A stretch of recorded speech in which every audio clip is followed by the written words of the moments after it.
little bit different from normal lectures. Normal lectures shows some of the bigger project, but today I want to talk about the basis of my practices and the basis of my philosophy, and also including some experimental small projects. I want to start from this small products. Do you know the designer? The designer of this product is Bruno Taut, the German architect. He designed this small product in Japan with Japanese craftsmen, probably around 1933 or around that year. He came to Japan on that year, and I also was so impressed by the beauty of the small box. And I still am keeping this small box on my desk in Tokyo. That box is the basis of my as a philosophy. It's just working with a craftsman, local craftsman, a local material, and also but the design is very simple, minimal. It's very functional. And another example, another episode with Bruno Taut is this is a bamboo hedge in Katsura Villa in Kyoto. It looks like the normal bamboo as a hedge, but behind that the detail was like that. It's a real living bamboo.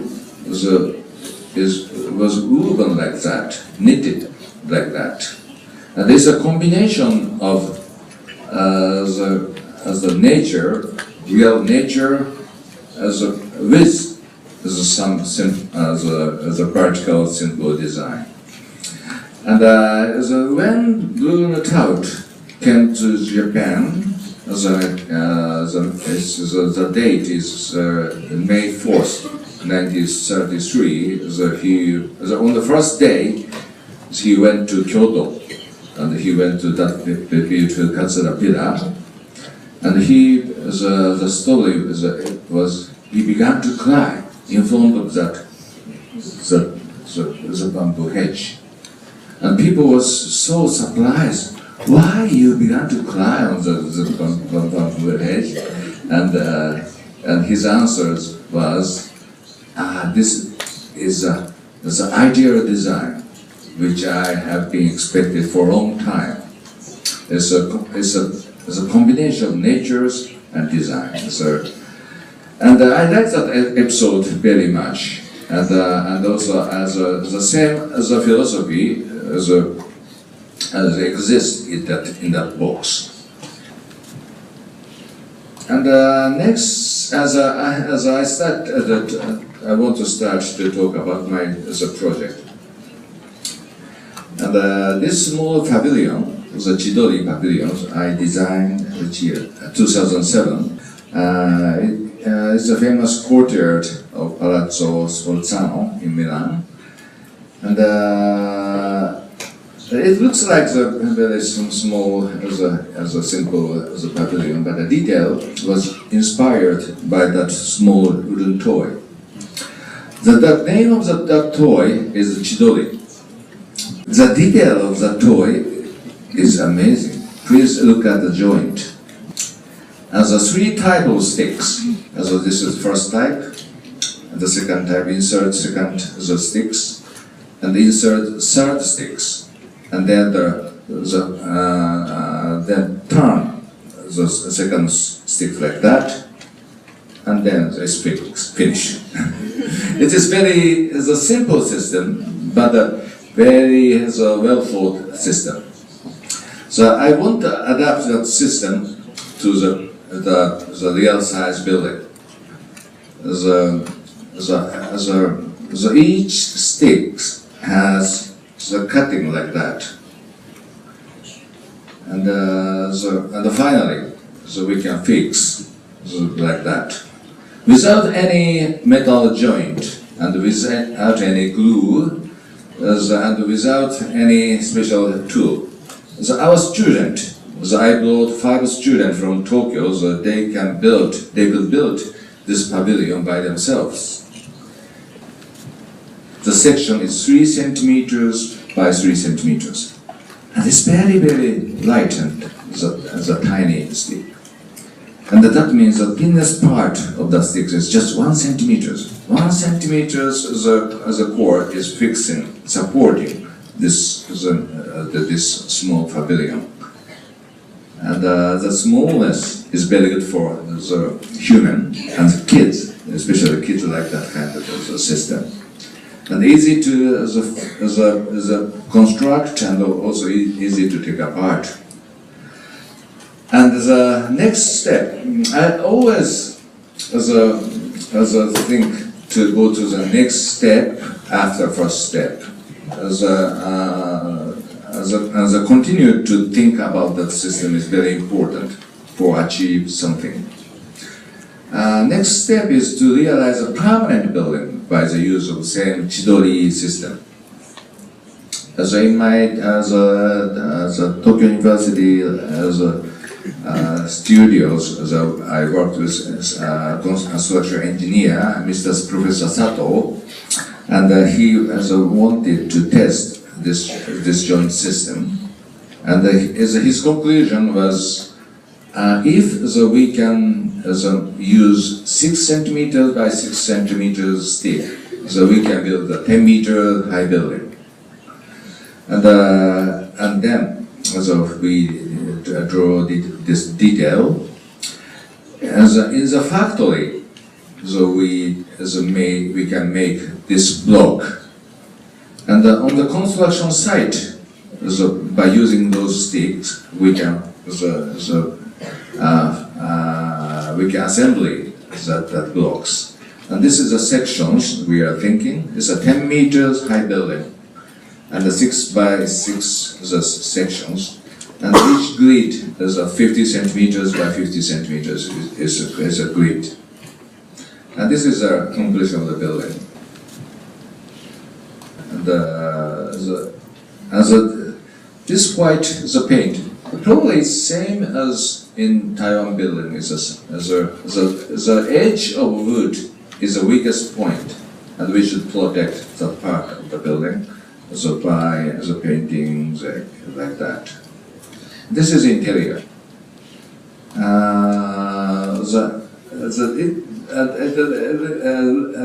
It looks like very transparent, but actually we have the small glasses here, and then the exterior and exterior is separated by those small glasses.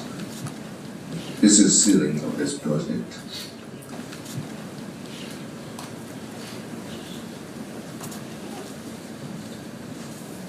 Probably you don't know this material. It is a K by K project. As a material we use for the pavilion is a shaped memory alloy. And the shaped memory alloy is a metal alloy. It is very, very soft.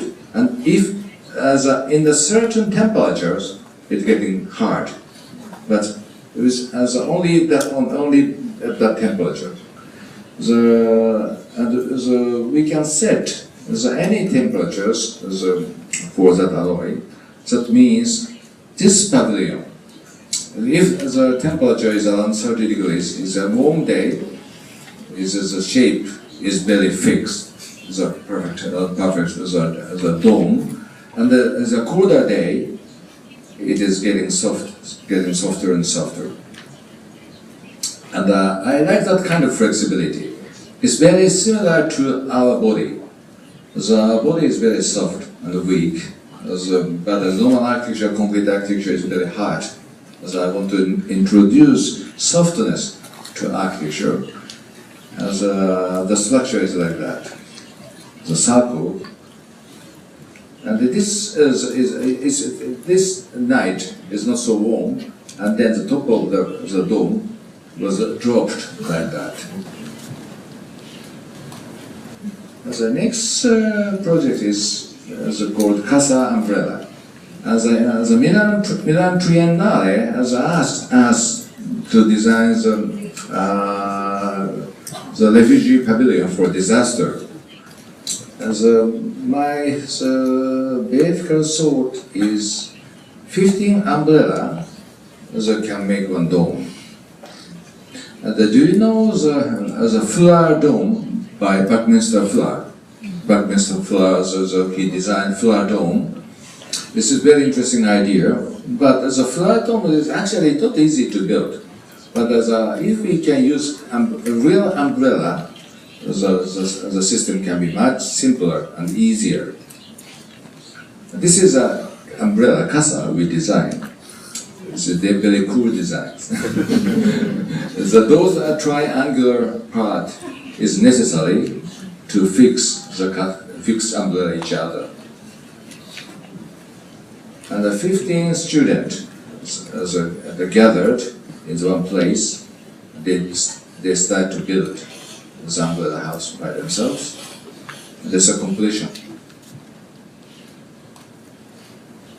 The interior is not so small, actually. And the joint of each umbrella is a zipper. And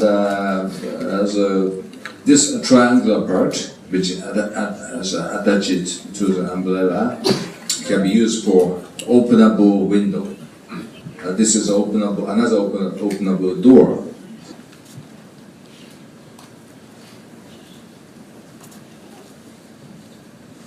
And after drinking, eating, they could stay in that pavilion. So the next material, another material is this, the poly tank. If we want to fix the tank, we put the water in the tank. If we want to carry we can solar waters and we can carry easily. The first version is like Lego, this shape, and it's bulbs, and each is a unit is stacking like that, like Lego block, and three is the bottom four the layers has water inside, and then it can work as foundation of this house. This is first version. And second version is a water branch. And the shape is different. And the good thing for this shape is structurally is more flexible, and also we have both the two bulbs for each side, each end of the unit. And we have this the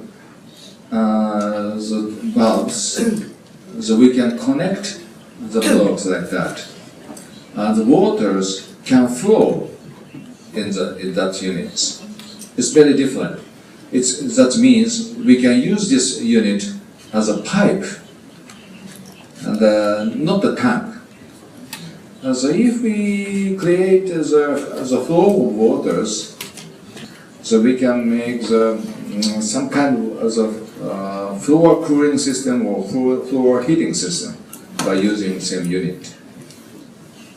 And the basis of that idea is a criticism to the 20th century's architecture. 20th century's architecture, so we have three divisions: structures, finish, and the piping, so mechanical. So three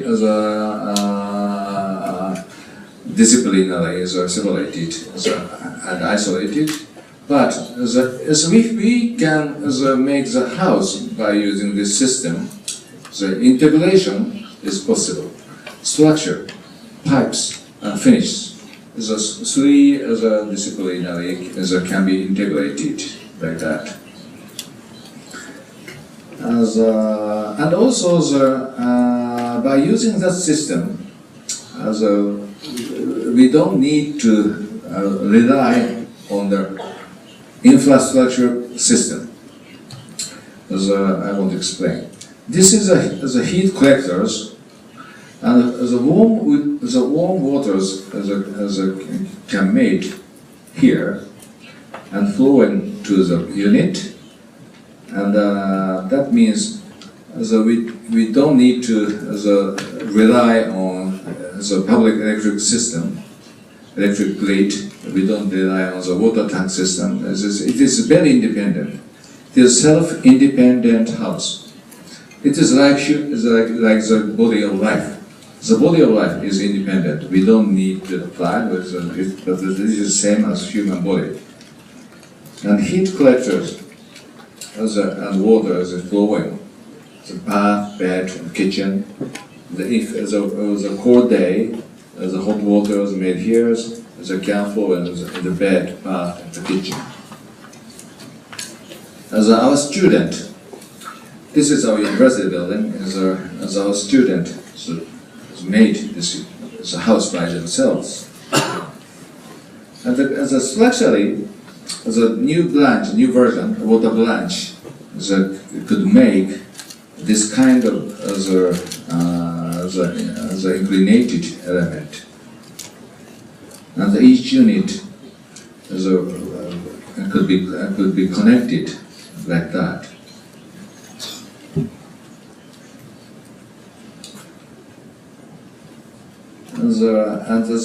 For waterproof steel, we need this kind of extra wrapping. As if we wrap, so we can live in that house. This is bed, too small for a big guy. This is kitchen, and this is table. As the water can flow in that unit. This is very different from normal mechanical system. This is a generator, because our goal of that house is independent house, and don't rely on infrastructures. This is very important. After March 11, after the big tsunami disasters, we found the infrastructures was not reliable at all. If big disaster happened, we should live by ourselves. And this kind of self-supporting house can work like that. That's one is that's called Pavilion in London, the Royal Academy. We call it the incense, Pavilion of the Incense. Idea is like that.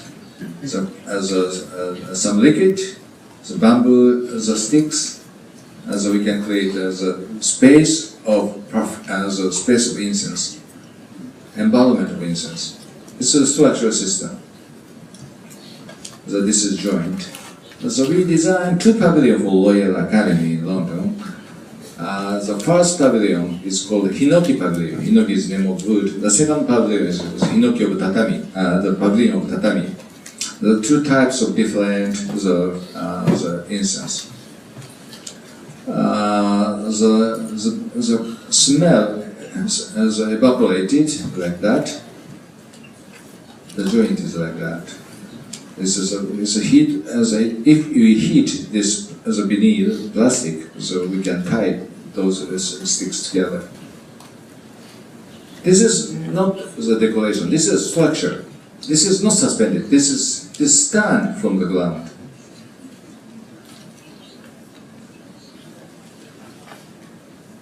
Our aim is not creating shape. Our aim is creating some environment by the use of the smell.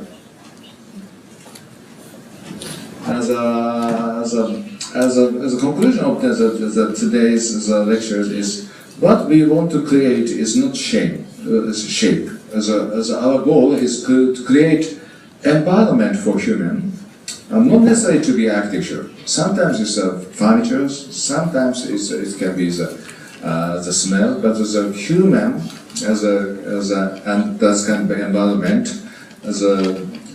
can create new relationship. The new relationship is the goal of our practice. Thank you very much.